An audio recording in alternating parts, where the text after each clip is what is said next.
this letter. Thank you, Joe. Round of applause. Yep, thank you. Yes. The first time it was good. No, it's fine. Joe, how many times have you done that before? No, this is the second time. This is the second time she's done this. The first one was like.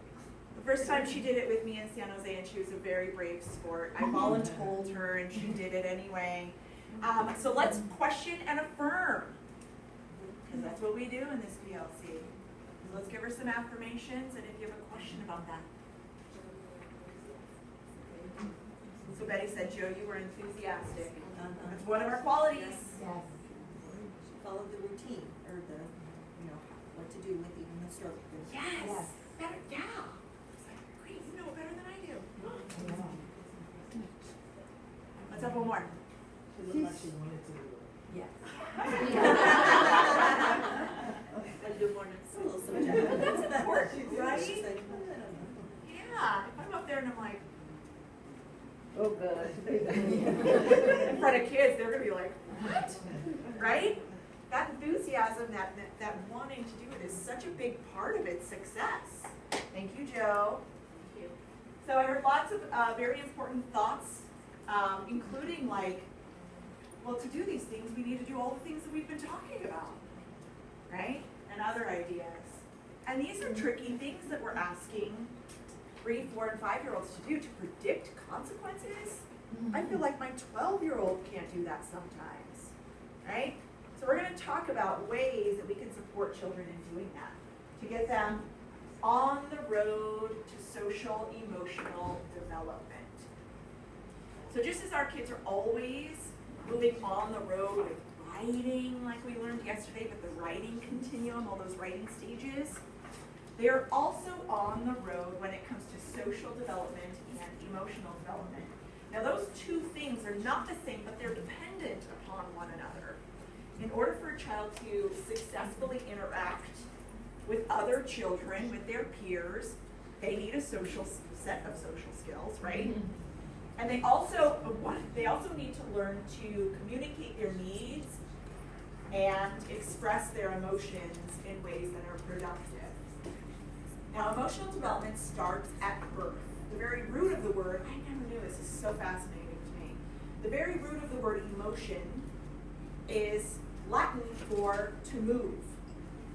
When you add the E at the beginning of the word emotion, it means move away, suggesting that a tendency to act is implied in every emotion.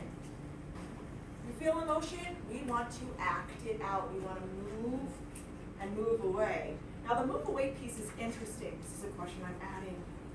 It's not in the manual.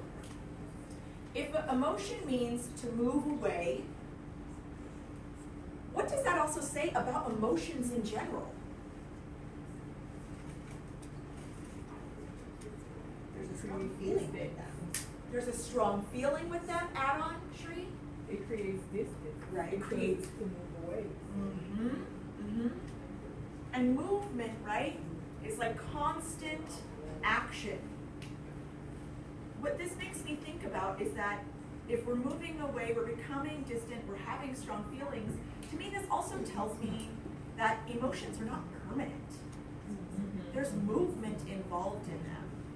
And that's a really tricky thing, and something that's important for kids to know. Daniel Siegel talks about that in his book, The Whole Brain Child. Kids sometimes feel like, I'm in this emotion, it's strong, I want to move away, I have this action, and it's going to be like this forever. When we reassure them, you're feeling this, and teach them that emotions are temporary, it creates distance between themselves and the emotion, helps them to self-regulate.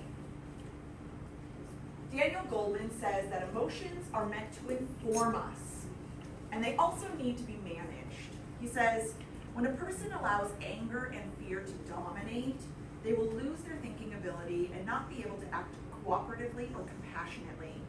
In fact, it's nearly impossible to find calm or peace if your mind is preoccupied by negative, anxious thoughts. Destructive emotions interfere with memory storage and cognitive accuracy. We don't even remember things clearly, which in turn will disrupt our ability to properly evaluate and respond to social situations. Andrew Newberg adds on and says, what happens when children are stressed and preoccupied with sadness or anger or they're tired, the emotional feeling will win out unless a child learns to first calm and distress, then participate.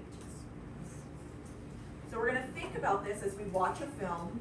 And what I'd like you to do is look at page 49 as we're watching this film.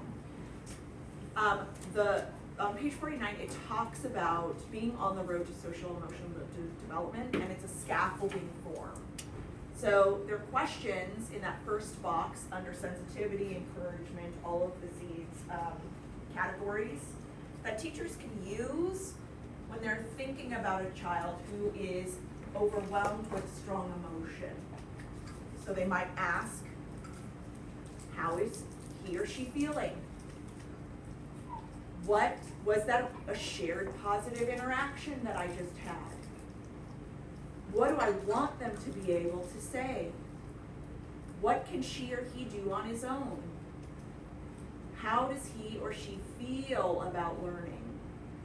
So for the Miami team, you said you go in and you do observations, and one of the things that you think that you look for is, do children have a preference in terms of teacher?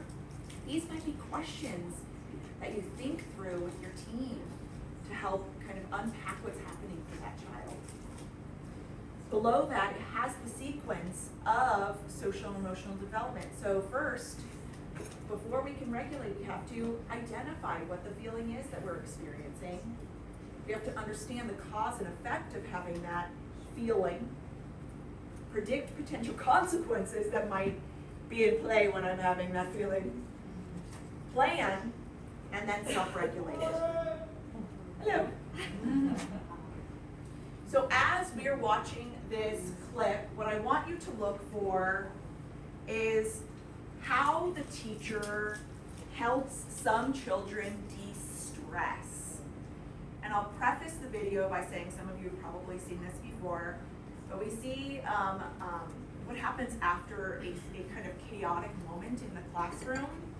Before this video started, the teacher was playing a cleanup song that was kind of fast, it was kind of loud, and sometimes we know certain kids are motivated by certain things, and so if they hear music, they're gonna make their bodies mimic the sound and the rhythm that they hear, right? So we see a case of that. A child rushed and actually pushed a chair into a friend. The friend fell and started crying. So that happened right before this moment. I still think I'm good kids for it.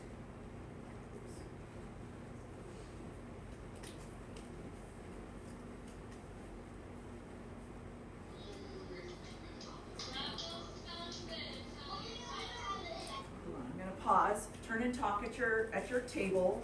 Something, this is a little training mishap trick when you can't find the word that you need. Discuss at your table different prompts that you've used with children or with teachers about children in the past.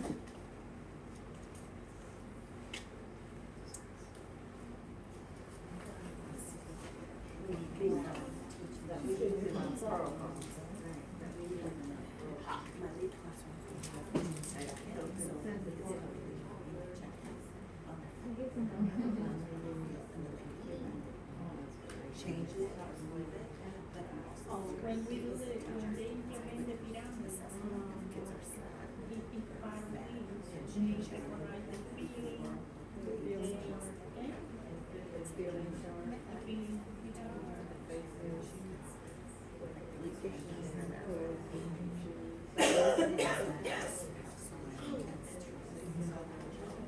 And they draw on their feelings, and then they sleep when they're asking mad.